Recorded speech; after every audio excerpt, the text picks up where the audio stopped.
It was 11 at night. On the glass table of my limestone balcony, my phone was vibrating so violently it was inching across the surface. I stared at the screen. 68 missed calls, 120 text messages, all from the same contact. Dad. I didn't reach for it. Instead, I lifted my glass of vintage Cabernet and took a slow sip. The phone lit up again for the 69th time. Leaning forward, I swiped decline and turned it face down. I wasn't afraid of him anymore. I was just exhausted. Before I tell you why my own father is trying to break down my digital door, please leave a comment letting me know which city you are following from. I really want to know who is listening to this story. To understand why I let that phone ring into silence, you have to look away from this view.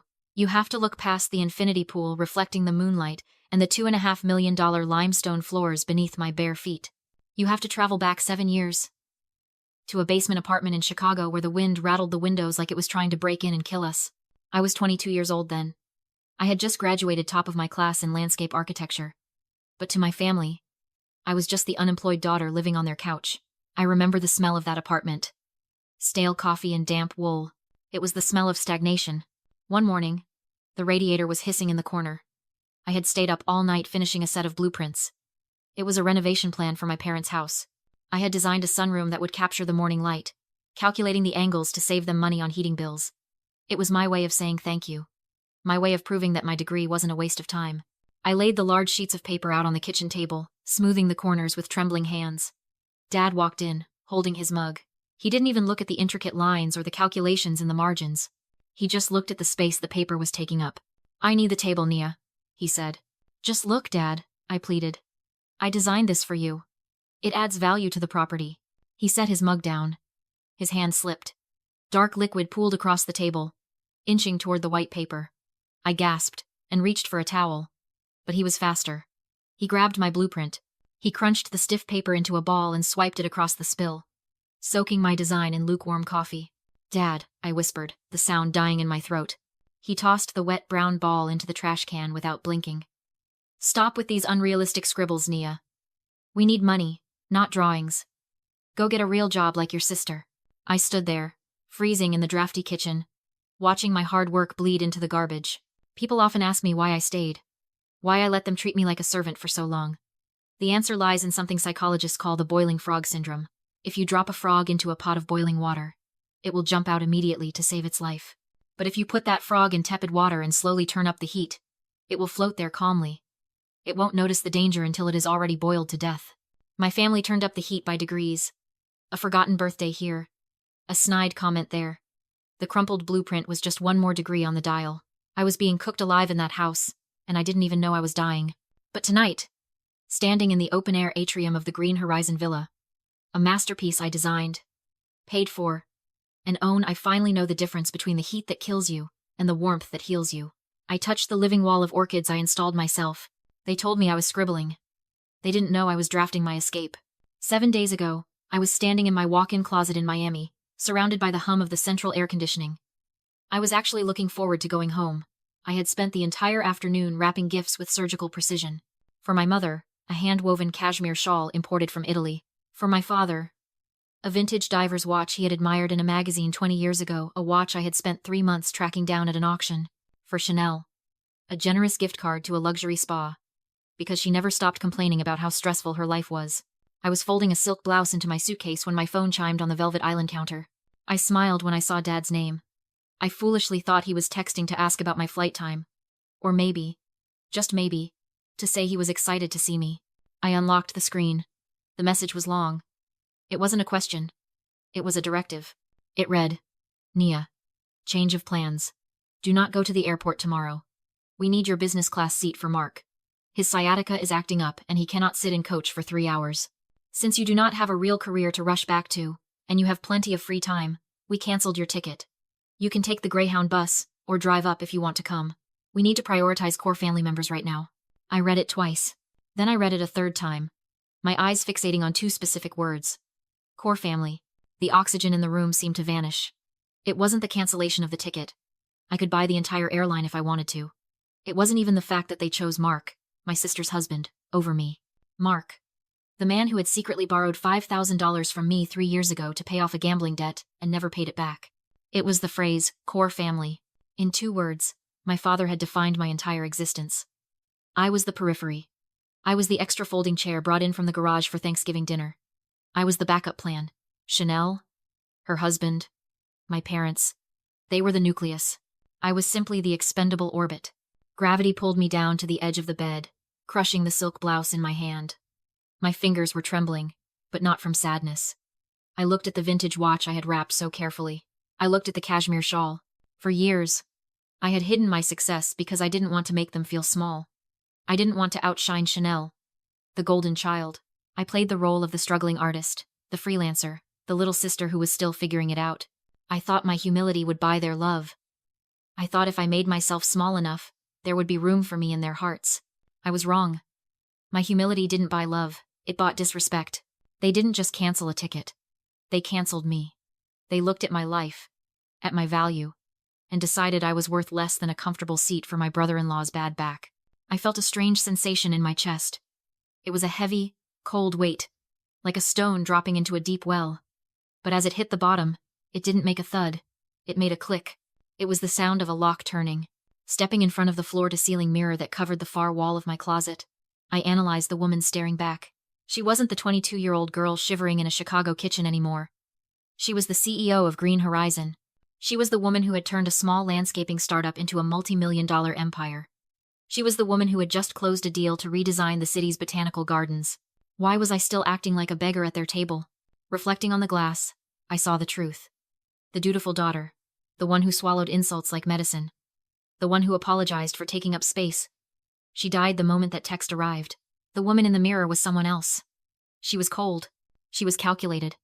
She was done. My hand found my phone. My thumb hovered over the reply button. A part of me, the old part, wanted to scream. I wanted to type out paragraphs of rage. I wanted to tell them about the villa, the money, the awards. I wanted to send them a screenshot of my bank account balance just to watch them choke. But then I remembered something I learned in business. When you are negotiating from a position of power, you don't need to shout. Silence is louder. I typed 2 letters. Sent. Next step. Recruitment. I scrolled through my contacts list, bypassing Mom and Chanel. I stopped at a name I hadn't called in months. Aunt Renee. Renee was my mother's younger sister. The black sheep of the family. She was loud, she wore too much leopard print, and she had been divorced 3 times. My parents looked down on her because she worked as a bartender and lived in a small apartment. But she was the only one who had ever bought me a sketchbook. She was the only one who had ever told me I was talented without adding a but. I pressed call. Nia? Her voice was raspy, surprised. Everything okay, honey? Hi, Aunt Renee, I said, my voice steady. Are you busy this weekend? Just working the shift at the pub. Why? I'm sending a private jet to pick you up in 3 hours, I said. Pack a swimsuit, and bring cousin Leo and Sarah from down the street. Bring anyone who didn't make the core family list. There was a long silence on the other end. Nia, what did you do? Rob a bank? No, I said, looking around my closet at the rows of designer shoes I bought with my own dividends. I just stopped pretending I was poor. Honey, she laughed, a deep, throaty sound that warmed me instantly. I'll pack the tequila. I hung up and looked at the pile of wrapped gifts on the bed. The cashmere. The vintage watch. Gathering them up, I walked out to the balcony and dropped them into the donation bin I kept for the local shelter. They wanted a core family? Fine. I was about to build my own. And unlike theirs, mine wouldn't require a membership fee of humiliation. By 6 o'clock that evening, the villa had transformed. The silence that usually filled the high ceilings was replaced by the clinking of glasses and the rhythmic beat of salsa music drifting from the outdoor speakers. The smell of grilled lobster and garlic butter wafted through the open atrium, chasing away the phantom scent of stale coffee and disappointment that had haunted me all morning. Aunt Renee arrived like a hurricane in a leopard print caftan. When the private car dropped her off at the gate, she didn't just walk in. She stopped dead on the limestone driveway, staring up at the modern architectural lines of the house, her mouth slightly open. I walked out to meet her, holding 2 margaritas. Nia, she whispered, gripping her suitcase handle. Did you rob a cartel? No, Auntie. I smiled, handing her the drink. I just built a business. She hugged me then. A tight, fierce embrace that smelled of duty-free perfume and genuine affection. Behind her, my cousins piled out of the van, eyes wide, looking at the infinity pool blending into the ocean. For the first time in years, I didn't feel like the poor relation. I felt like the host. We spent the evening doing exactly what my core family would have hated. We ate with our hands. We laughed too loud. We swam in the pool with our clothes on when Leo pushed Sarah in. There were no stiff conversations about status or career ladders. There was just joy. Around 8, Renee clapped her hands. Group photo. Everyone. Get by the pool. I need to document this luxury before I wake up and realize I'm back in Maine. We huddled together. I stood in the center, flanked by the people who had actually shown up for me. Behind us, the Green Horizon logo etched into the glass wall of my home office glowed softly in the twilight, framing the shot perfectly. Renee held up her phone. Say money. We laughed. The flash blinded me for a second. 10 minutes later, my phone buzzed in my pocket. It wasn't a text. It was a Facebook notification. Renee has tagged you in a post. I unlocked the screen and opened the app. There it was. The photo was high resolution, capturing the joy on our faces, the expensive food on the table, and the undeniable opulence of the villa. But it was the caption that loaded the gun. Christmas in paradise with my favorite niece. So incredibly proud of the CEO of Green Horizon. She built this empire from scratch, and still treats her family like royalty. Eat your heart out, Miami. CEO, self-made, real family. I stared at the words. CEO. Green Horizon. Renee had no idea she'd just set off a bomb. To her, it was a harmless brag. But I knew exactly who watched her page, my mother to criticize, my sister to compete. I imagined phones lighting up in Chicago the moment they saw the villa, the logo, and Googled Green Horizon. The unemployed daughter was suddenly the one paying for the ocean view. My finger hovered over remove tag. I could hide. I could let them keep believing I was nothing. Instead, I tapped like and set the phone down. The trap was sprung. Curiosity would do the rest. 18 hours later, a rental minivan pulled up. My father, mother, and Chanel climbed out bundled in winter coats under Miami sun, sweating and furious. They marched up my driveway demanding answers. Whose money paid for this? What I was hiding? Who I thought I was? Chanel flashed her flimsy consultant contract, insisting she had rights to the villa as a company property. She pointed at the Porsche I leased for her and threatened lawsuits, reputational ruin, anything to get inside. I let her finish, then terminated her on the spot. Her access died, the Porsche bricked, and her company card declined. Screaming turned to panic. My parents backed her, insisting family rank trumped reality. I pressed a button, called security, and watched the three of them escorted off the property, stranded and sweating, powerless for the first time. Inside, Aunt Renee handed me a glass. No judgment, no shock. To the new house, she said. To the new foundation, I replied. My father texted a final warning. I blocked him, then my mother, then Chanel. The silence felt clean, like clearing a condemned building. For years, I twisted myself small to fit their blueprint. Tonight, I built my own and locked the gate behind me.